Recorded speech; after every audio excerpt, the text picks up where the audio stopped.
All right, welcome to We Won't Finish This Podcast, where we pitch movies to each other that we'll never make. What's up? I'm Spaceman. I'm Zeebs. Savage. All right, I am up tonight, and the premise for tonight is the world's leading cryptozoologists are all summoned to the World Cryptozoology Summit, but not everything is as it seems. So why don't you go ahead and tell them where they can find us? Can you please explain cryptozoology to me first? Oh, we'll get there. We'll get there. Go ahead and just read off our promos. Cliffhanger. Uh-huh. All right. Well, you can listen on Spotify, Apple Music, Google Music, and anywhere you get podcasts. If you want to watch, you can watch our live streams on Twitch and YouTube. The episodes come out later on YouTube as well. If you get there for the live streams, you can hang out in the chat and actually help us write a movie. If you're in here right now, hello. If you have any suggestions for the movie while we're talking, we can see what you're saying. We'll say your name. We'll give you credit. Happy to read them out. You could totally change the trajectory of the episode, with a good idea. Cryptozoologist. Okay. So immediately I'm thinking, please check us out on social media. We're on most platforms. That's the best way to find out when we'll be recording our next live stream. And you can find all those links at linktree/WWFTpod. And wherever you're listening or watching, please like, follow, whatever it is. Share, leave a review, leave a comment, says we suck. It doesn't matter. We already got one. my first thought here is like the Gigapets, like cryptozoologists, like digital animal caretaker. Digimon. Yeah. Digital monsters. Well, what do they call it? The Tamagotchis. I know what you're talking about. Tamagotchis. Oh yeah, no, yeah. I think I had, which one's the poor one? I had the poor one. It was that or Gigapet. I think Gigapet might have been the poor one. Okay. Tamagotchi you couldn't find him, and there was when I was in elementary school, there was a kid that had him, and he just was like, "Yeah, you want one? I can bring it." And I don't know if his parents bought a pallet of these things or what it was, but that's how I got my first Tamagotchi. Nice. Yeah. What did you do good taking care of it, or just? That's actually a funny story. Is that I think I made it was like 17 days or something. Like it was crazy. And I left it in my desk, and we kind of had rotating classrooms. This is in like third grade. And I came back to my desk, and I opened it, and it showed it. It's like an angel, and you can see the stars twinkling. I remember that. That's exactly what it was. And I remember just thinking, like, somebody must have done this to me, and I don't know what they could have done. Betrayal. I remember I kept coming back to mine and just seeing all like the digital poop and be like, who did this? Yeah, I remember cleaning up a lot of stink band names. Yeah. Tamagotchis. Had like the little flies buzzing around too. So that's what cryptozoology is? No, that is not what cryptozoology is. Jesus, okay, good. Yeah, so I'm picturing like the guy sitting there playing Animal Crossing. He's he's cultivating his farm of all this digital pets. Yeah. That's what I'm picturing. No, unfortunately, sorry, it doesn't revolve around Gigapets or Tamagotchi or Digimon. Cryptozoology is basically picture the guys that like study like Bigfoot and like the Loch Ness Monster. Okay. Like Chupacabra, Squatch and all this stuff. Basically anything that sounds made up, they're into that. Does it include aliens? No, actually I don't include aliens on that. Okay. Because like that's actually more likely. That's your personal cryptozoology preference. Yeah. Not saying they're out there, but it's more likely. Like what's the likelihood we seeing a gorilla? Top forest? 5. We're talking Sasquatch, Loch Ness Monster, Chupacabra. Chupacabra's in there. Okay. Those are the 3 ones I think of. I mean, like there's other stuff out there, like New Jersey Devil is kind of based in this. Like Mothman. There's numerous other ones. Or just any like folktale type unicorns, stuff. leprechauns, werewolves. Probably not. I feel like that's fair. Children hunt leprechauns. You see a rainbow, you go for it. You think, can I? I chased a few rainbows looking for the gold. Yeah, come on. Oh yeah. Yeah. All right, but anyways, cryptozoology, yes, is the study of what basically just made up monsters. That's my interpretation of it, at least. Yeah. So that is the premise here. Now, ghost hunting. Yeah, I feel like that is fair. They're like paranormal, but I feel like it sits in the same vein. Okay. Yeah. All right. I feel it. All right. So now this one, we're gonna start our story here. Now, Act 1. I have named Act 1 The Invitation. So I've already told you we get invited to this summit. Okay. So our story opens with our main character, and like I do use a lot of placeholder names. So our placeholder name here is Jerry Henderson, and I'm sure you can probably put that together. Harry and the Hendersons. It's got to be Harry and the Hendersons, right? Oh yeah, it's Okay. no, it's Jerry Henderson. don't think too much into that. It's just you'll see a few more of these pop up. Okay. Imagine all the crazy people that show up at this conference, though. I can't wait for this. Yeah. It'll be a good time. So Jerry Henderson, all right, now this is our main character. Now I'm not using the word protagonist here, not even anti-hero. He's just our main character. So he is at home. He's in his home office. Now this isn't a typical home office as you would expect. Jerry's office, there's monster memorabilia everywhere. You know, he is super into that stuff. Now, while he enjoys collecting, things relating to any monster, his favorite's Bigfoot. He absolutely just loves Bigfoot. This is it's his thing. Exactly. It's the prize jewel, basically, Bigfoot. Yeah, it really. We could prove that. Yeah, when you think of like fake made up monsters, you will think of Bigfoot. You're telling me that if he found proof of a ghost, he'd be like, but I wish it was a Bigfoot. Yeah, he just came and be like, neat. Okay, not quite. Still, he's not. His work's not done. Yeah, it's not done. But he'd probably be like, I knew it. Yeah, we knew it. No, you're good now. Like, really here, what kind of weird stuff do you think might be out there that monster hunters like might collect? Because I'm picturing like a very eccentric looking office here. Well, Bigfoot hunters, it's probably a lot of poop if we're being honest. I'm also, my mind immediately is jumping to like making like fake stuff to sell to the people and like convincing them that, oh yeah, this was Dracula's coat and it wasn't even, it was just some cloak. That's fair. I found it. Yeah. I picture a lot of that stuff too. Oh yeah, the guy I bought it from says it's Dracula's coat. Yeah, sounds legit. cool. Look at the tag. Owl Grove on Twitch says he loves Mothman. Is that a big Mothman? Now Mothman, I remember really kind of the first time I even heard of it was in Fallout. Like Fallout 7. I think of Godzilla. That's all I know of Mothman. Or Mothman Prophecy. Yeah, you think Mothra. Yeah, that's Mothra. Mothman Not Prophecy to be confused. is what I was thinking of. I know which one you're talking about, but I that don't remember the actual movie itself. Mothman from the prophecy. Like they're talking about. That's what I'm saying. I didn't know if it was an actual like Chupacabra, Bigfoot level. Yeah, Mothman, I mean, it's in the folklore just like the other stuff. Probably just not talked about as much. I just don't know much about it. Yeah. I think Bigfoot would be poop. I think Loch Ness Monster, I mean, it's got to be just photos. Yeah, and like Bigfoot, I see like the big foot casts. Like this guy's probably got like in the middle of his office, like not even to the side. He's probably got like a stand that's like glass case. It's got this Bigfoot footprint. But okay, is there just one single Loch Ness Monster, or is there like a family, like a herd? I think there's one, right? I mean, I always thought it was. Is there just one Bigfoot, or is there like big feet? Just a sad, lonely Loch Ness Monster. I know that is pretty lonely. Yeah. What a sad story. For how long have they been there? Like it's got to be just looking for another. That's a species, and there's more than Chupacabra out there. Chupacabra is the goat sucker. So I think that it would be like taxidermy. I don't know. I always just pictured like a pack of wild dogs. Like I don't know. Like I don't really know much about the Chupacabra. So his office is pretty wild. Yeah. Oh yeah. It's super eccentric. And I even pictured this guy being like the type that just like he loves it so much. He's probably walking around in giant like Bigfoot slippers, like knocking shit over all oddities. The time. Yeah. He's got like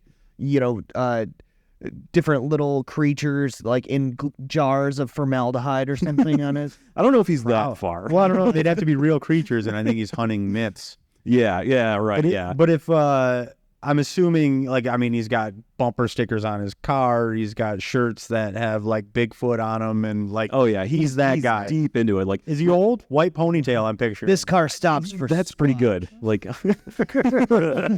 yes, I like that. That's exactly. It'd be those all over the place. It's funny. Actually, on my way here earlier, I was behind a car that had like Bigfoot stickers, like on their bumper stickers on their window. I was like, man, what are the odds? Should have brought him. We could have interviewed him. No, he's got to drive the Bigfoot monster truck, right? If he's that much a dedicated fan. Mm-hmm. Now, yeah, so this guy, like, he is, like, this is the kind of guy you would find, like, doing, like, random interviews and just, like, that kind of stuff. Like, you can only imagine what I'm talking about. You look on, like, the History Channel, which is so funny. I mean, he's the Bigfoot expert on the History Channel, is what you're telling me. Yeah, like that one guy who's on Ancient Aliens who's got, like, the, hair teleporting up, like, him. It's like that, but Bigfoot. Well, it's even like on Pawn Stars where they're like, yeah, this is my... This is a niche field. We need an expert. This is a hat from, some weird... Bigfoot's hat. World War II era, but people that were really into like the punk rock music of the time. Right. And let me I got a guy for that. Let me call the expert. Like, so it's a very niche. Yeah. A buddy of mine. I'm going to Bigfoot loves punk rock. He's available. All right. Pistols. But anyways, yeah, our story opens with him. Now, he's got honestly, he's like pretty sad at this point. Now, Loch Ness Monster sad? maybe not quite, but Jerry's had a lot of problems in the last few years. He ran into a bit of trouble. Oh, no. Now, in his office, you're going to see all the signs of impending financial ruin. Now, like, even on that glass display I was talking about, they probably have like a for sale sign. Like, it's sad. The bills are piling up. There's a notice on his desk. He ripped off his door, late payments on Repo guys mortgage. are there like hauling couches. Yeah, there's monster truck. They're pulling it right out of there somehow with the And he noticed one of the pickup repo truck. guys was So unusually he just hairy. bit off more than he could chew so far. Yep. Well, it's a tough business, I think. I mean, even if you're competing with nobody and you have a monopoly, You're I not think producing a lot of results. it's hard to turn a buck. Yeah. Hunting Bigfoots. Exactly. Turning a profit, being crazy about Bigfoot.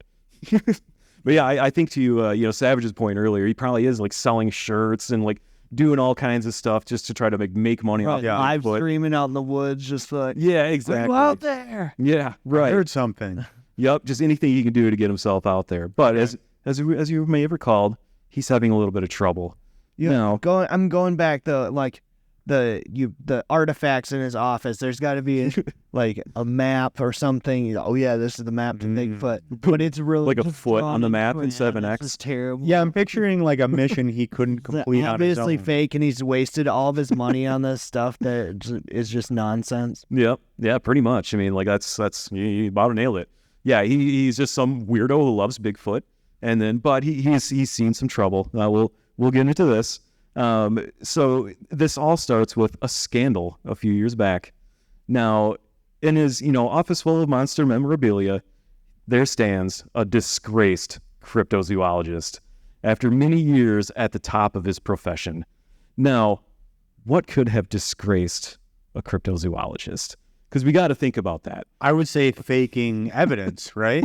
I mean, that would be the most obvious one, is that you lied about something being real. Yeah, or I mean, like, this isn't what I have here, but think about like if they were right, but it didn't meet all their crazy bullshit that they normally spew. Like, I feel like they'd have to walk back by like, no, that's bullshit. That's not Bigfoot. Someone just released some kind of like weird creature in here. That's not Bigfoot. Okay, so he's a fringe cryptozoologist. I mean, Not accepted by the main community. Hey, Can be you can say that. I think it's got to be a trust thing, because a lot of these things you can fake. Like, I mean, wasn't the original Bigfoot footage, the guy came forward? Yeah, I think I know what you're talking somebody about. paid him to wear a suit, and then they... Kind of odd-shaped guy, kind of had a weird He walked just like Bigfoot in that video. And then it made sense because he knew that they filmed from horseback. And then if you watch the video again, it's like, wow, it is pretty obvious. I never would have thought of that. And so I think that would be the biggest disgrace, is if you're lying about findings. Because if the people you're competing with, if they're honest, they're finding nothing. So it's got to be pretty disheartening when you find out that this guy lied about. So it's like going out into the fields late at night with boards and making your own crop circles, and then you're like, oh, look, And then- we just look at this crazy thing the aliens did. I think that would probably be the biggest disgrace thing you could do. Yeah, you guys are onto something here. So kind of what I have here, and now this is obviously just one scenario. I mean, I think a lot of things could disgrace a cryptozoologist, if we're being Well, honest. there's a million ways to disgrace him, but I think this is the most, this is the clearest path, Yeah. So here's an option that I wrote out because I had to have a driving point. So I went with this. Now, one option for this scenario is that he's at the pinnacle of his career, and he lands a deal with Netflix. And I'm spelling Netflix with a CKS at the end. No problems here. Yeah. So How else would you Netflix. spell it? Yeah. Now he gets this documentary, lands with them to finally uncover Bigfoot. But during the events of this documentary, it is found that he's faking the whole thing because obviously, but Bigfoot, Netflix found out and they're pissed. Oh, they're pissed. But he uses his What did you expect, Netflix? It's Bigfoot. So did he have like a public following before this, or like I feel like he that's would what have. launched his? No. I feel like he had a So following he's kind of probably going like a into this. YouTuber, Yeah, sure. something like that. They just kind of saw, like, Netflix just found him just being some weirdo. It's like, we could make some money off It's like of this. he's got views, and we can definitely see the humor in this. Yeah, we can definitely use this. I could see that. But yeah, during his during his documentary, it turns out that he was faking this so hard that the Bigfoot that he used, because he actually had a Bigfoot, but it was just his hairy cousin with werewolf syndrome. And if you don't know what that is, it is hypertrichosis. So let's we got to paint the picture here again. So this is a guy. Where are we meeting him? This is the movie. Yeah. Where would we jump in as the movie? It's a setting. It's showing him in his office. He's got the artifacts. This is who the guy is. He's very impressive.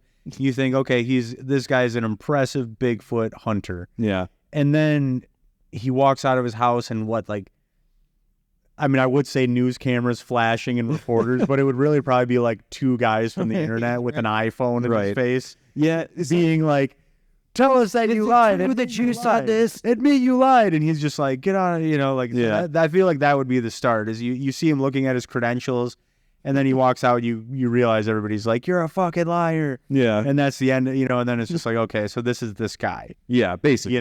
Yeah, so it kind of, when we come in, I feel like it kind of like the camera just looks at all like the memorabilia, so we're just kind of showing everything, and it's only like after a little bit of maybe exposition or whatever, we start to see, these are the bills that are piling up. This is everything that's kind of going wrong. He had it all. He has a white ponytail though, right? Can we agree He's on that? got to. Okay. Like, We're yeah, too close to the 100% sun. on board. Safari hat, white ponytail, glasses, Yeah. white beard. Are we going with like Doc Antle from like Tiger King? Yes, actually, I think. No.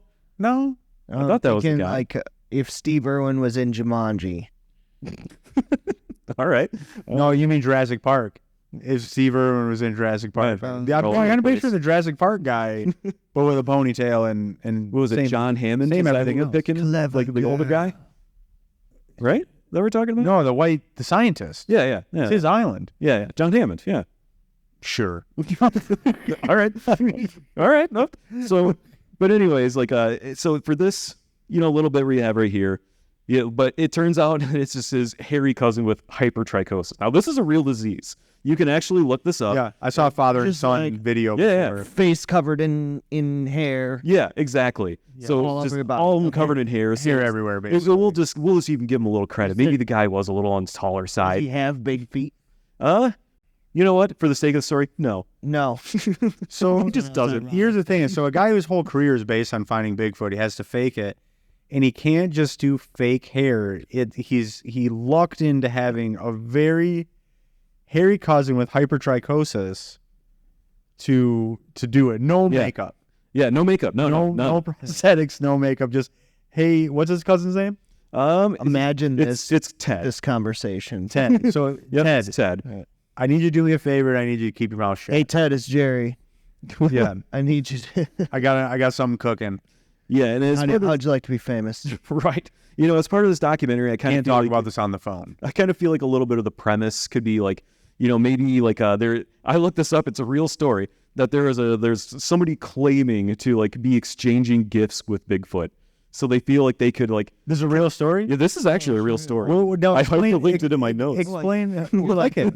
Leave No, a no, it's not sacrifice out for the Bigfoot, and then in return he'll bring you. Yeah, like kinda gift? I'll be honest, I skimmed it. A dead squirrel. I think it was actually poorly like whittled like wood. I'm pretty sure is what it was. That's what the human would give Bigfoot. No, Bigfoot gave the human that. So he's got knives. He's still practicing. Maybe he's just got long nails. Who knows? It could be. Could be. It could be. But I see this being like this documentary being like super hyped by Netflix. It's a documentary. Oh, you're right. His series. Yeah. We're making the movie, but in the movie, he's making a documentary. Yeah, exactly. Okay, gotcha. Yeah, in this part, so this is a bit of a flashback. We'll just call it that. Like, Watch. yeah, exactly. So, but I like that. But the documentary, like, it's getting super hyped by Netflix, but to the point where, like, right now, like, this will kind of date this podcast here, but we just had Barbenheimer. Now, if you don't know what that is, the movie Barbie and the movie Oppenheimer released on the same weekend, and it at this point, it's past $2 billion at the box office. It was huge. Now, marketing companies are trying to capitalize on this, and they're trying to find the next two things to, like, force together. So Why did those two get lumped together? obviously it's a bit of an anomaly. obviously they open together, but Yeah. I feel like there's no crossover. There's whatsoever. not. I feel like it's because they're so polar opposite. So it's if you're going to the movies this weekend, you're going to see this or you're going to see this. yeah. That's what it is. She's going to that one. He's going to that. That's essentially the question. Could be, Which one did you see? Yeah. Is that is that why it became a thing? You know what's funny? I saw Barbie. I haven't seen Oppenheimer. Ryan Gosling was amazing in it. Nothing funny about that. Listen, we're being honest. I haven't seen either of them. But anyways, like, so the Netflix is really trying to hype this up. It's the next Barbenheimer. But I was trying to find What's the Barbie to the Oppenheimer? What's the other show? Actually, I have that here. So It's going to be a Bat Boy. Remember Bat Boy? No. Weekly World News? I wanted to find two things that were polar footage. opposite. So what? Opposite of Bigfoot. Yeah. So Little don't think hands. too hard into that. It's more the spirit of Barbie and And it's Oppenheimer. coming out on Netflix at the same time. Yeah. And that's, what are you watching? That's what it is. Yeah. What are you going to binge this weekend? Oh, God. So you're asking us. I have one, but you guys can go ahead. Like I can give you the example first. It's up to you. Polar opposite. Yeah, just The think polar it's opposite just of a super- finding- nothing to do with it. You know, like it's just that could be much of a anything. contrast. There's so- Exactly, but Almost everything has nothing to do with Bigfoot. It would be like Well, the sure. Jeffrey Dahmer show that came out or something. Yeah, sure. It would be, Yeah. that's what I would pick. I think that's what I see as something that's is a totally different vibe. This one, we're goofing off. We're in the woods. yeah, It's just me, but let's just pretend, please, guys. Like that's his show. And then the other one would be like a hard-hitting drama, A-list actors. That's what I see. Is he's competing with real television. yeah. You know?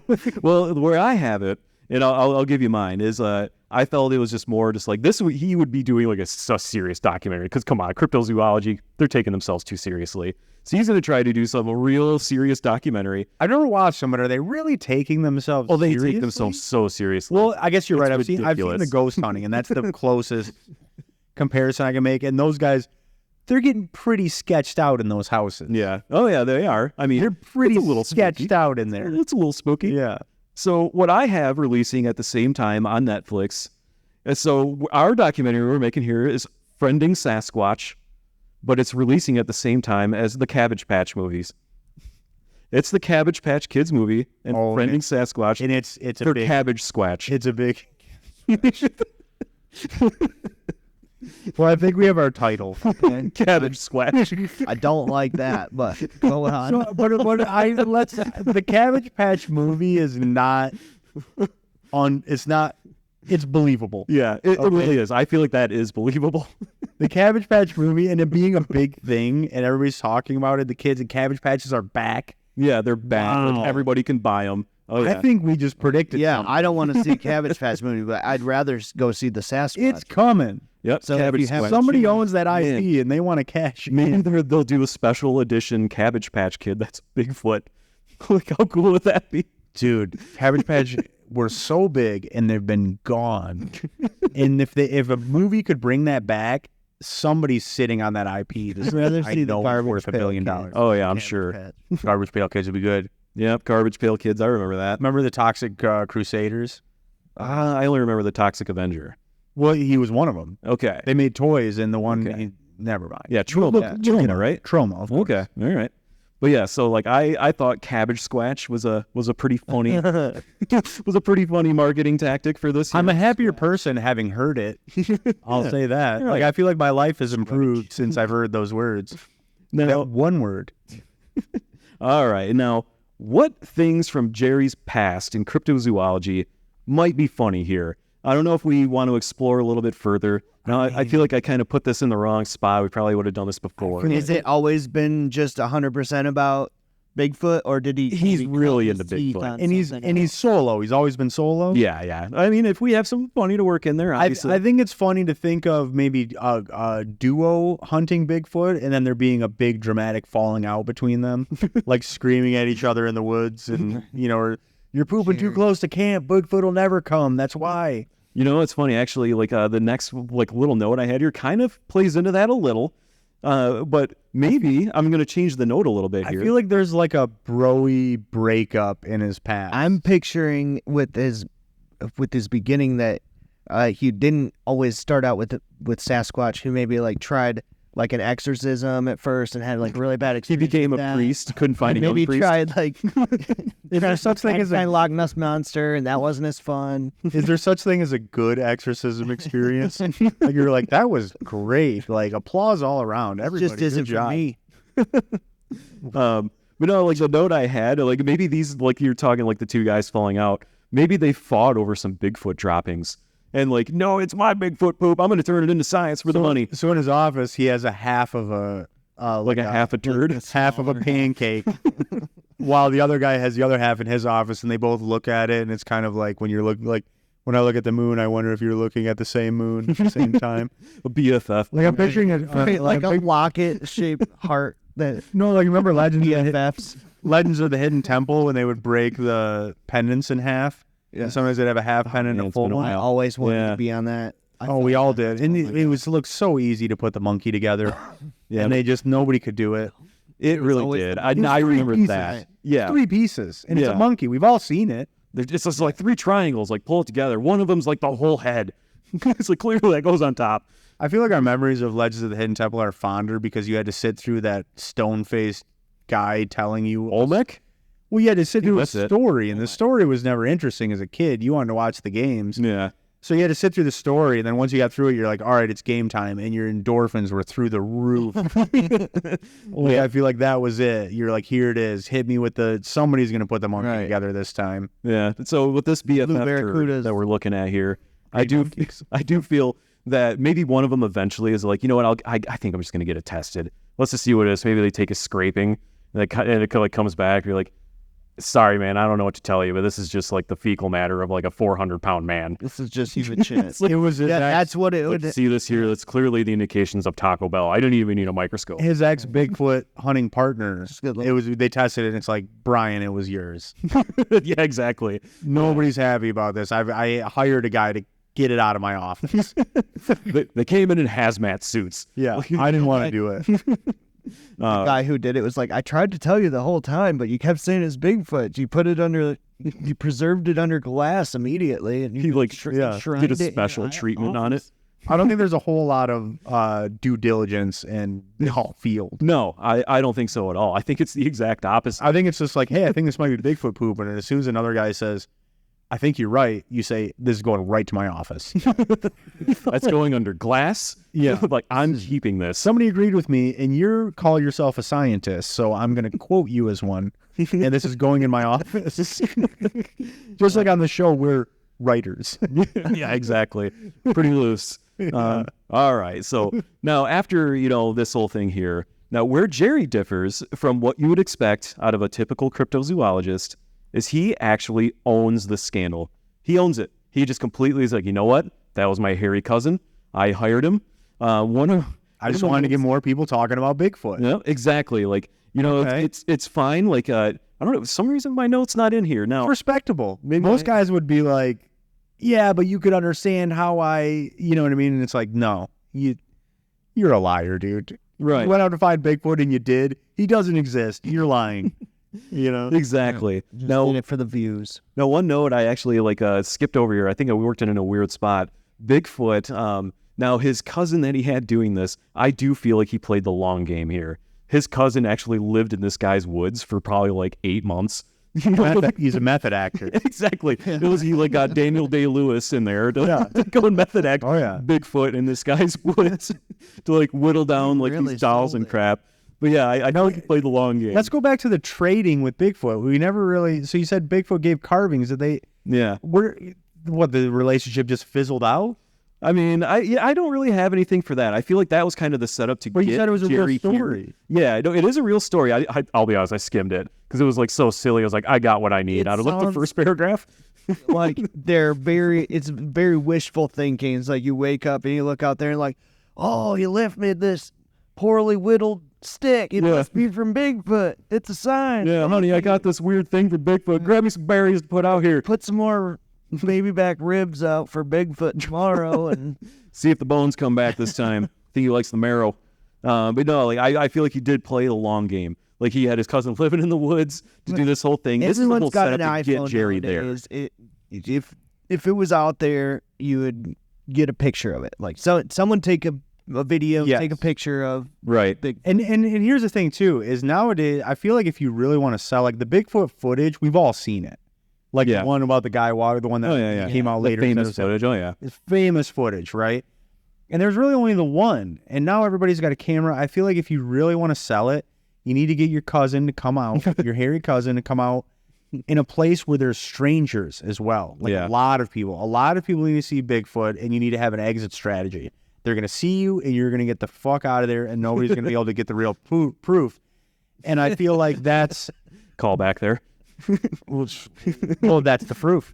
And it was what I'm saying is that, like, you can't just have a video these days. I feel like there almost needs to be like multiple videos, multiple angles. Really, like these days, like I feel like it'd be way too easy to actually find one of these things. You need like, to stage. You need to stage the sighting, and it can't just be you and your buddy got the video, because there's so many. You look up alien footage on YouTube or something, and there's just a million things, and so many of them are like, at a glance, they're fake. Yeah, oh yeah. So like, you'll never even get anybody's attention. Right. But if you get a situation where like there's like 4 different angles and you people literally aren't affiliated with each other, you've confused the strangers in the area, then that can probably go viral, because then people are going to be excited for like, here, we got another angle of Bigfoot, and it's the same sighting, but it's, you know, now we get another resurgence of it, and now everybody's seen it, like the famous footage.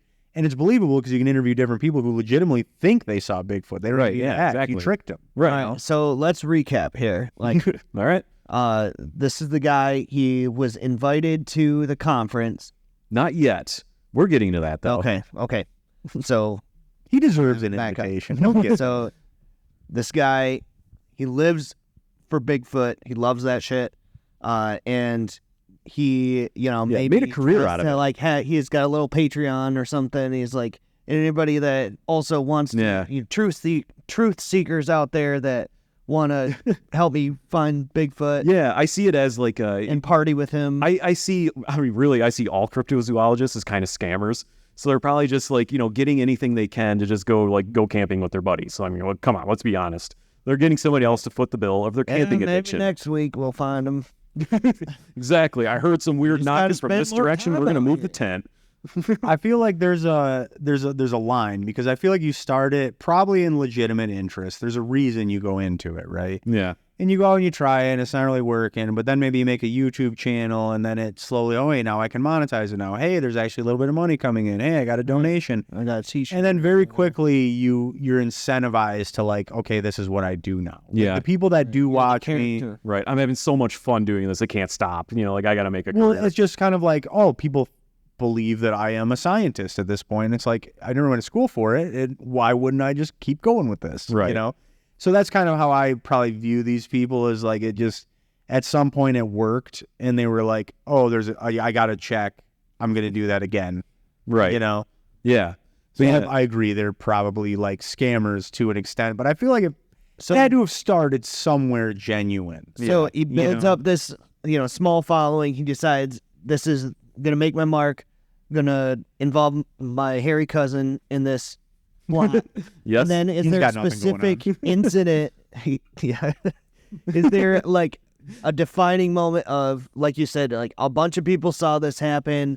Yeah, like, that was the famous event that really, like, right. Reignited the flame for Bigfoot. Finding the proof would put you over the top. Now your following probably explodes, and then you get found a fraud. You know what I'm saying? So I feel like with Bigfoot just hanging out at the barbecue. In our world of algorithms and going viral and things like that, finding the proof and being found out a fraud later probably works in your favor. I feel like by the end of that, you're still more famous than you were. Bad press, especially owning it, like you said. Maybe he gets it. Maybe they give him a pass, because let's put it this way: the people that are binging his stuff and they're big fans, they don't want to see anything that says it's not true. So they're quick to like just come back. It's like when wrestling told you that it was fake. Yeah. Like when still real to me. Well, like when they finally came out and they were like, it's fake, but it's sports entertainment, quote, Exactly. Like, and they said like it is fake. Everybody's still tuned in Monday. They're just like, who gives a shit? This is fun. We're having fun here. I feel like that's the Bigfoot fans too. Yeah. So no, like I'm glad you actually put it that way, because that is kind of how I have it written in here. So basically, like, he owns this scandal. And he just says to everybody, he was like, yeah, it's my cousin. He's hairy, and here he is. So I faked it all. What was to the what you were cousin's name talking again? about, Ted. Yeah, Ted. this is Ted. Yeah. And, Hypertrichosis, Ted. yeah, like I didn't have anything specific that kind of gave it away in there, but I feel like, if we're doing this in 2023, someone's like, dude, that's just your hairy cousin. Like, Yeah. come on, like, be real here. And then, like, huge scandal breaks out. He loses the documentary. Maybe they sue him. Maybe that's why he's having so much money trouble. Sure. But That makes sense. yeah, however it goes down, he owns it. So who sues you? you would think Netflix. Oh, he faked it on Netflix. Oh yeah, it was the Netflix deal. Yeah, That's a scandal. yeah, And yeah. Okay, all right. Yeah, they'd be pissed. Yeah, exactly. As soon as it's blowing up, they probably pull his show even, or there's a disclaimer at the beginning being like, "This is bullshit." Right, exactly. We found This out. guy actually just has a hairy cousin. Yeah, they have to work Ted into the credits as Bigfoot. But Ted gets his own dating show on Netflix. Or yeah, something. he's like SAG eligible. But no, but he owns this, and then sometime, after dealing with the fallout of the Netflix scandal, Jerry found that he could no longer find any work. So Ted's fame explodes, but Jerry is he is feeling the shadowing. He's in shame. Ted's shadow now. right. Ted Ted goes on up. He writes a book. He goes on People a love I don't know. I feel like People Ted gets love arrested Ted. for indecent exposure. So you would think if he's faking Bigfoot, I mean, So it'd be another quick. People love Ted for a minute, and then Ted has his own scandals. yeah, there we Then go. very quickly, we're like, you know what? I guess we didn't know much Yeah, about Ted was yet. kind of a weirdo. Yeah, I shouldn't have hitched to Ted's carriage. yeah. I quite should have so hitched my quickly. wagon to his star. Yeah, like this. We didn't know much about Ted when I went all in. Yeah, but I feel Well, I Jerry follow gets to the Ted. point where he's dealt with all behind the this. scenes. Yeah, maybe he's a couple years behind him, but not being able to find any work anywhere and still wanting to continue with Bigfoot stuff, he starts a podcast. I feel like this is his outlet to just still be relevant in his Bigfoot He's world. vlogging. Yeah, exactly. That's what he's doing these days. But I feel that it's a persona. And I don't want to necessarily get into some of the ridiculous personas out there. You can kind of use your imagination. But he's very animated about this. He's spouting off everything. He firmly believes all of it. Yeah, it's that's what he's sensationalized. doing. Anybody, Exactly. any naysayer is out to get him. Fake British accent. Yeah. And we'll say this, it starts to gain a little bit of Yes, traction. Yes, Australian maybe even, or British or something. But yes, this guy's. It's not. You can't just be from America and be going this hard. I don't know why. Yeah, exactly. Just some kind of weird persona. You could, like I said, use your imagination. Doesn't really matter so much here.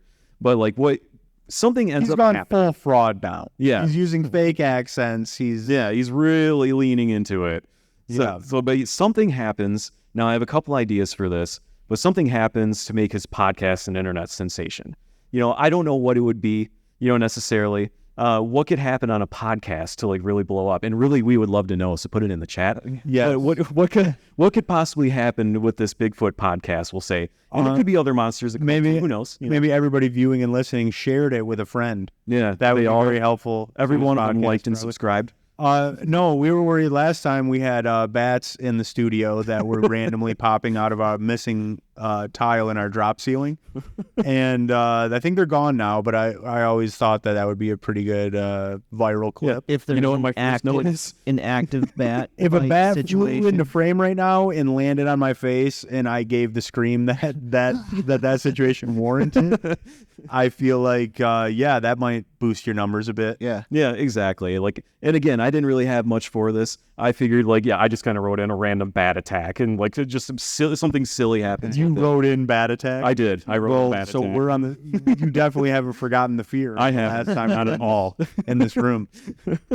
But whatever happens, in this podcast, it really takes off, and now he's starting to make the money. again. Bigfoot. He's got his career back. Bigfoot called in, Yeah. and his numbers blew up.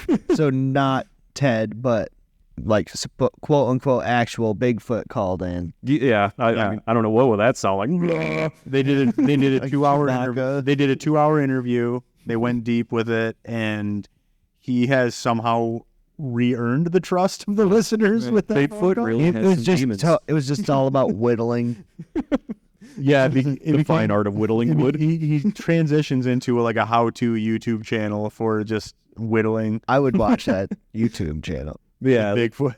Now, what other kind of like Whittling guests with or Bigfoot. personalities could we see kind of like joining or calling into this podcast? Like, I feel like it's just so stupid that you'd find some like really just dumb stuff. Like, this whole thing. I think we already went over it to be ghost hunters a lot, and I think They'd be calling in. You know, did I tell you? Well, or just as guests or something. Yeah. Did you know I've actually gone ghost hunting before? I think you have mentioned it. I would love you to tell the story. I worked at a job where this guy told me he did ghost hunting, and I was just kind of like, I'd do that. And he was in his 40s. I was 20. And he had been doing it a lot. He had the audio recorders. He had the camera. He had like a couple devices, some gadgets. And we went to a cemetery that was notoriously haunted in our area. And it's pretty boring. You walk around and you got to freak yourself out a little bit. But then at one point I heard it sounded like a woman's blood-curdling scream swept over this. And I was far from him at this point in this big cemetery. And I immediately just started walking his way. I was terrified. I was just like, oh my God, what was that? We found a ghost. We're all being haunted. And I went there and the guy was laughing at me. He said it was an owl in a tree. But I swear to God, it was the scariest noise I'd ever heard. And you walk around, you read headstones, and you go, oh, that's pretty old. That's spooky. No, I got to years. I got to say, boys, we're in for a two-parter. We're in for a two-parter here. Okay, that's good. So that's fine. Just for the viewers here too, we're in for a two-parter. We'll stay on the stream. Yeah. Okay. But we've got a lot of material here. So now, after the podcast stuff happens, like I said, he's gained his career back. But sometime after feeling at the top again, Jared begins to question himself and what this podcast may be doing.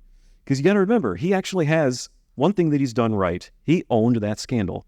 So he's not completely infallible, obviously, but deep down in his heart, It's a strength. yeah, he knows he'll never find Bigfoot and can no longer buy into Bigfoot's existence completely. He's having some soul searching here. He can't buy into it completely because of the whole scandal. It rocked him to his core. So yeah, he's starting to question his Bigfoot beliefs. Now, what might happen to bring Jerry to this feeling? Could be self-doubt after the Netflix incident? Could there be some kind of random things that happen? I think a flood of shitty YouTube comments that would probably maybe bring him down a notch. Maybe people have just been like telling him just like, you got to grow up. You got to get, Finds a way to search it, filter out KYS. And it's just like so many of them. So yeah, I feel like he just, he's owned this, and now he's at the point where he is having this self-doubt. So that doesn't change anything with him, though. He's just kind of holding it deep down, and he's continuing to spew his bullshit on his podcast. He's still this random persona, this wild guy on there that's just raving about Bigfoot.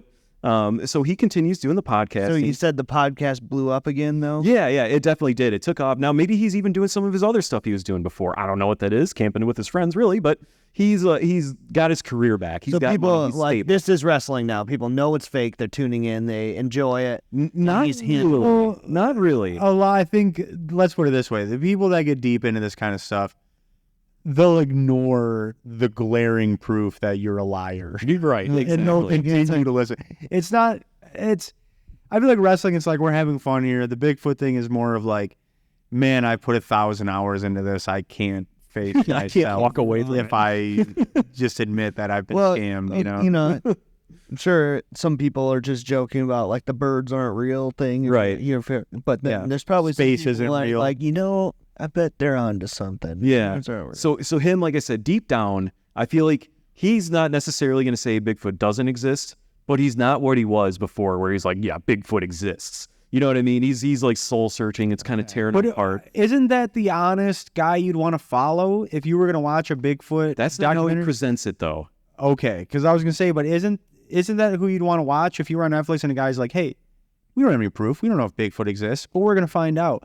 Yeah. That's the logical thinker that I want to follow into the woods. I know this is complete bullshit, but we're going to have fun. Well, it's kind of like that's like a good preacher. Like at the end of the day, he's just kind of like, look, nobody really knows, but this is the best one. You know what I mean? Like that's what I feel like the Bigfoot thing is. Like you want a guy who's going to level with you and be like, look, I don't have any proof, but we're gonna really work to find that Middle of the road. Yeah. You know. Skeptic. Exactly. Well, it's just like, hey, level with me. And if you level with your viewers, that'd be the best way. But it doesn't sound like Larry wants to do that. No, it's Jerry. Yeah. It's Jerry. Well, Jerry It Henderson. rhymes with Harry and the Hendersons, and that's Fair enough. far as I got with it. So he keeps doing the podcast. He's staying in his persona. He's doing events. I picture him doing like whatever, like the Bigfoot equivalent of like a Comic-Con is. Like he's doing that, like he's doing all this stuff. And one day a letter shows up. And this letter, it's an invitation. And it's to the Cryptid, which is the title of this episode, a resort and event center in Bermuda. And it is a VIP speaker pass to the first World Cryptozoology Summit. In the Bermuda Triangle. We'll get there. It's in Bermuda. And this is an all expenses paid trip for him to speak at the summit in his area of expertise, which is obviously Bigfoot. And the letter states that many like-minded individuals from all over the world will be in attendance. So now we'll just give him a little bit of credit here. He's soul searching and he gets this letter. What kind of internal struggle do you think? It would be might like happen there? Harry getting the letter from Hogwarts. Like, oh my gosh. That's the way I kind of world picture it just- too. I don't imagine Reaffirmed. I imagine him leaning more into, yes, Bigfoot's out there. And I almost feel like there would be a strong push for a guy who's already lied before and said and planned something to maybe show up with, he wants to have big news at the conference, is what I'm predicting. So you're saying he doesn't want to just go there. He wants to go there and like, You don't want to show up there and be he's like, going to go there and make a splash. you don't want to show up and be like, yeah, I'm Jerry, the guy who hunts for Bigfoot, but I also am a known liar. He wants to show up being like, I'm Jerry, and wait till you see this shit. I think that's This shit right here. It might be some shit, but it's Yeah, so what I have is just after some internal reflection, Jerry decides, you know what? There's no harm in accepting this invitation, and maybe I'll come clean later. It's like, I'm going to go do this. It's all expenses paid trip. It's in Bermuda. So It's you're beautiful. saying he hasn't come clean yet? Yeah, About his and, cousin? as far as, no, like this is more just like in his beliefs about now, his his new- convictions. Yes. He's questioning himself. Exactly. Yeah, exactly. This is a moment of doubt for a grown man. This is Yeah, it's going to be the trip of a lifetime it for gets him. deep when you spent this much time, and all of a sudden you say, "What am I really doing here, people?" Yeah, exactly. Like in looking over this, like it's got all the details. It's got the itinerary. His flight's first class. They included a $1,000 voucher for any travel expenses. They already paid for his trip. As far as like the flight and everything, he's staying there for free. He was staying at super nice. Like, this. Someone said slightly, but they're gonna keep him at for the connecting flight and everything at the super nice hotel at the airport. So he's gonna be staying there the night before. No way he's gonna miss his flight. They're doing everything to try to take care of this guy and make sure that he's gonna be on that flight. So and here it's kind of like, what other kind of amenities might we have to really kind of seal the deal? Like, I feel like we list these things that are like the obvious stuff, and he's like, free spa treatment too? Like, dude, I'm going. Like, maybe they do something with your ponytail. Like, I don't know. Like, I don't know what else. He's definitely getting tickets to Barbenheimer. Yeah, of course. Like, Or whatever, you know what I mean? Like they're rolling out I wouldn't even say red carpet. It would more be like a brown hairy carpet, it'd be like a dirt trail through the woods. What if he had the like, mulched trail. well, Kindle Fire? For some reason they just like throwing in a bunch of extras. Yeah, but yeah. It's like a branded pooper scooper. Bigfoot pooper scooper. But yeah, so he gets this invitation. He can't refuse it. And then the day finally comes. Jerry makes his way to the airport, enjoys everything that was part of the package. He spent all day, goes to the bar at the end of the night. He's having some few drinks, he's nibbling on some snacks. He decides to mingle a little bit. It's the airport bar, whatever. I'm sure there's plenty of people there passing through. So he's making his way around the room. He's just starting to kind of, listen in, and finds that he's got something in common with a few of the patrons. They're also going to the World Cryptozoology Summit, and they're experts in their own areas. So he's got plenty of these people in this bar. He's starting now to kind of pick up on it, and he's like, wait a minute, all right. This is my scene. Yeah, exactly. Like, all right, these are my people right here. So he gets to his first patron, and this guy I named Edward Scurvy. And Edward Scurvy is an older boat captain gentleman that took up research on the Loch Ness Monster after a harrowing experience. So we've got our first kind of side character here. Can he finally find the Loch Ness Monster and they just embrace? Because I feel like the Loch Ness, we've painted a very sad picture for the Loch Ness Monster, and I would like to think that scurvy could be the true love, the way out. What I have for scurvy is he like I kind of equated it to that famous picture that they have, like the older one of like the Loch Ness Monster. I mean, everyone's seen it. You might not remember. Do you know what it actually was? I'm pretty sure it was like a toy boat with something on it. It was a dog swimming with a stick in its mouth. No, is it what it was? Zoomed in really far on, and it made a really grainy photo. Yes, you can find the real photo has been released. So if you guys have any ideas here, obviously, chime in. But I have Edward here as he took a picture of the Loch Ness Monster that science just can't quite explain away. It's like everybody can probably just look at it and be like, it's bullshit. But they can't quite tell how he did it. So that's his claim to fame. It's like, well, nobody's debunked it. He shows Jerry. Jerry's like familiar with the picture. Jerry's starstruck. He's like, he can't even believe it. This is the picture? It's the picture. He has it up in his office. It's up in his office. So it's not quite on the mantle, but maybe it's like mantle adjacent. It will be soon. When he goes home and he's had this such beautiful moment with the guy who took a photo of the Loch Ness Monster, he's going to go home and he's going to dust off that photo and display it more prominently. Yeah. Is what he's going to do. Yeah. Now, do we have anything like what might be his claim? What was his harrowing experience with the Loch Ness Monster? I just kind of posed a couple questions here. He should have gone down with the ship, being the captain, but he didn't. And then he saw just a glimpse of the Loch Ness Monster. The Loch Ness Monster saved him. Yeah. You know what? I was actually saying it's nowhere in my notes here, but I love the idea of maybe like the boat does go down, to your point, and then maybe he rides the Loch Ness Monster back to shore. Not such a bad guy. He wakes up on shore. Just misunderstood. His boat went down. He saw the monster underground. He screamed one of those big underwater screams. And then the next thing he knew, he woke up on shore and he knew the monster must have spared him. Yeah. Exactly. Or maybe he sees it like kind of like the tail end of the Loch Ness Monster going into the water. Listen, bye, buddy. They do love each other. At the end of the day, they love each other. Scurvy and the Loch Ness, they love each other, and it's going to be shown. I demand it. Well, yeah, you've proven Loch Ness is actually friendly. It's just misunderstood. So now Scurvy's out there to prove the truth. There's never been any Loch Ness attacks. Yeah, not that I've heard of. Monster has like a negative connotation. Or even Bigfoot attack. I think the guys who, they're like deep. I think that show's still on the air. Yeah, the Loch Ness megafauna doesn't really roll off the tongue. Can you imagine having a show and hunting Bigfoot for like 15 years and just, you've never come close? And they're just like, yeah, we're going to re-sign you for another 3 seasons. And you're just like, thank you.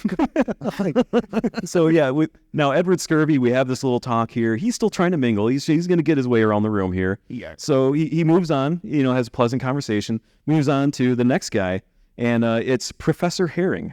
Now, this is an older gentleman. He's very well-spoken. He's put together, teaches Greek mythology at the University of Vermont. Now, not touching on his cryptozoology expertise immediately, Jerry is surprised by how intelligent the guy is. The guy starts kind of talking to him about, all the Greek mythology, and like he's like, I mean, this guy's super knowledgeable. He's going on and on about the different Greek myths and monsters, and Jerry starts to feel confused, and he was like, wait a minute, I thought you were speaking at the World Cryptozoology Summit, like you're talking Greek mythology, and he's just like, oh no, that's because the Greek monsters are real, and there's gods on the top of that very climbable Mount Olympus. So what monsters are we talking about? Now we'll get to it later, but there's there's essentially like Greek mythology. There is some random monsters in there. Minotaurs. Yeah, exactly. Like, Centaurs, I guess. Yeah, Medusa, I think would count as one. There's a bull. Oh, you're right. And he walks on 2 legs, right? Yeah. Okay. So yeah, like now he's like, oh no, he's just like kind of a special kind of crazy. Like this guy's super smart, but he believes all of it. So he's kind of like, all right, I'll kind of, maybe I'll kind of keep away from that guy a little bit. He's like, he's kind of weird even for me. So he moves on, and the next person he runs into is Mary Sue Molina. Now, Mary Sue's story is that one day when driving home in rural Virginia, that was a lot harder to say than I thought. Rural Virginia. Say it again. Now, when she's driving home in rural Virginia, the Mothman appears in front of her car, and it causes her to swerve off the road and hit a tree. The Mothman. Now Yeah. that's like The Mothman. those are all the famous stories. Like he appears in front of the car. Yep. The car gets into an accident. That was Mothman Prophecies. That's Yep. a big scene. Yep. And now this accident, unfortunately, takes the life of her boyfriend that was in the car with her. So this is her harrowing experience. She'll never let it go. No. It was the Mothman. Yeah, after recovering from the accident, Mary Sue took up extreme weightlifting and martial arts. She also began to Lots of create and revenge. sell Mothman merchandise, eventually finding sponsors to fund the Mothman expeditions to bring him to justice. All right. She wants to find Mothman and get him on trial. She wants to arrest the Mothman. She Yes, does. Mothman. Where So- do the cuffs go? Yeah, I don't know. Hands or wings? Wing cuffs, I guess. Does he have hands? Like what I don't know. part moth? What part? They better do some homework before they... Yeah, Make their you're not move. wrong. Maybe you'd have to like do like the prison shackles where it's like the giant like weighted ball at the end of it on the Maybe legs. the Mothman was just drawn to the headlights, so we just need like a really bright lamp. Yeah, maybe. It doesn't seem hard to... That's the big plan. We'll get the Mothman to come to us. Yeah, so Mary Sue, she's got this tragic backstory, but she tried to capitalize on it, and that's that's who she is. So at this point, Jerry, he feels overwhelmed. Around the room, you can still hear people talking about the creatures. He hears someone talk about chupacabra. Someone says the Sphinx, and so on. After a short time, he decides, you know what, I'm going to retire for the night. I'm gonna go to bed. I'm gonna sleep this one off. The next day is the flight. So the next morning comes, and Jerry gets to the terminal early to sit and wait for the flight. As he sits there waiting for the plane, he watches as all the same people he met at the bar last night start to show up and sit and wait. As boarding time slowly approaches, Jerry feels that his gate is pretty much empty. The only passengers seem to be the bar patrons that are going to the summit. So he's already kind of like, that's a little weird. Maybe they have some kind of private jet for us. I don't know. It was like, it's Fancy. kind of weird. Yeah, exactly. I'd be pumped. I'd be like, this is pretty baller right here. Right. Yeah. He thinks it's a little odd. He shrugs it off. It's just another lavish expense, by the host. And as he begins to board the plane, he starts to think to himself, who are our hosts? It's like he was so excited to experience all the awesome amenities, he never really bothered to investigate who was bringing everyone together. Okay. Not only that, but he also didn't even write a speech or a presentation yet, and he's going to need to whip something up.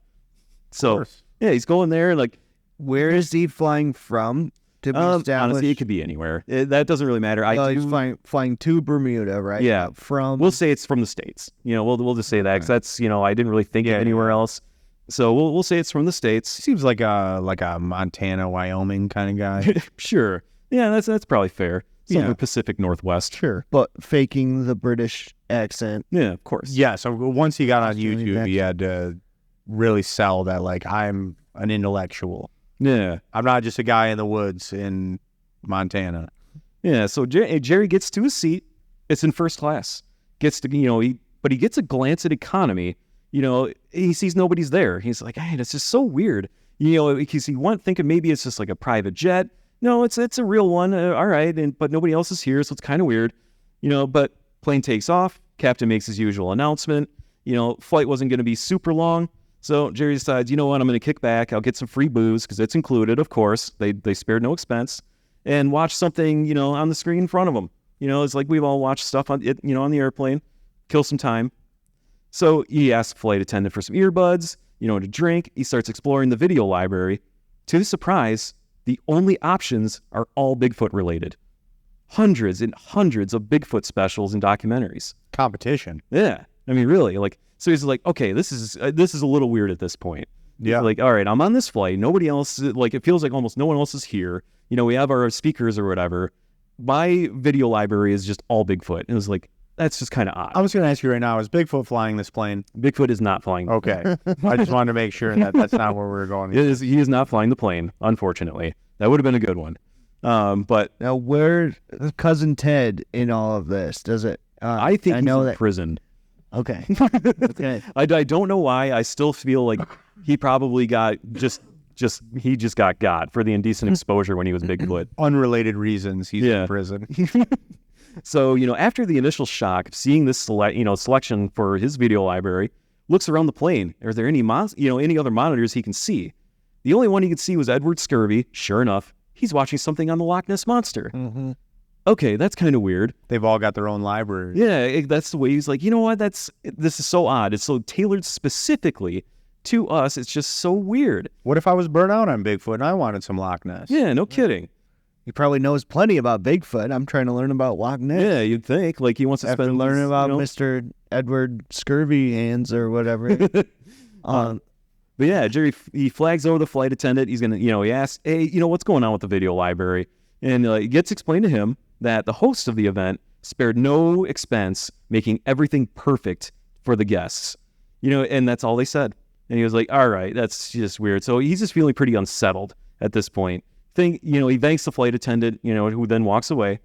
And once it was clear nobody was paying attention to their cabin for a few moments, so nobody, no flight attendants, nobody in there, Jerry switches seats. Every time he switches seats, he brings up the video library, and it's Bigfoot. He's like, all right, what the hell? The host, it's always eccentric billionaire, right? It's got to be somebody with a ton of money who's just like, I'm going to get all these experts because I'm into all this. I'm into weird stuff. I'm going to get them here. I almost feel like this guy has like a Bigfoot in a cage, and he wants this expert to show up to be like, all right, now what? What do we do? So, finally, he waits for Mary Sue to get up nearby and go to the bathroom. Very quickly, he moves over to his seats and checks the videos. Bigfoot. He can't believe it. He's like, what the hell? Mary Sue gets Bigfoot? And like Edward Scurvy has Loch Ness Monster. He was like, what's going on here? After Mary Sue gets back to her seat, he can clearly hear her complain that something messed up her video. After a few moments, when he knows like everyone's settled back in, Jerry gets up to go use the bathroom. On his way there, he looks over his shoulder. Mary Sue's watching something on the Mothman. That was not available when he was just there looking through her library. So he's like, all right, what in the hell is going on here? He uses the restroom, returns to his seat, thinking that, you know what? I'm not going to get any answers here. Clearly, flight attendant didn't answer me. I'm going to get some sleep. I'm just going to try to sleep it off. We're going to see what happens when I get there. He was like, this is just so weird. I'm just impressed people were able to change seats so freely on an airplane. I know. Yeah. What? I mean, it sounds Suspend like your disbelief. 6 or 8 people on this first class flight. Right. Yeah. There's not a lot. We'll say there's a few dozen, just to be like fair. This may be like not as sparsely populated, but there's nobody in like the economy. None of that. So Jerry, he's like, you know what? I'm gonna try to get a little sleep. He nods off and is woken up to an alarm sounding on the plane.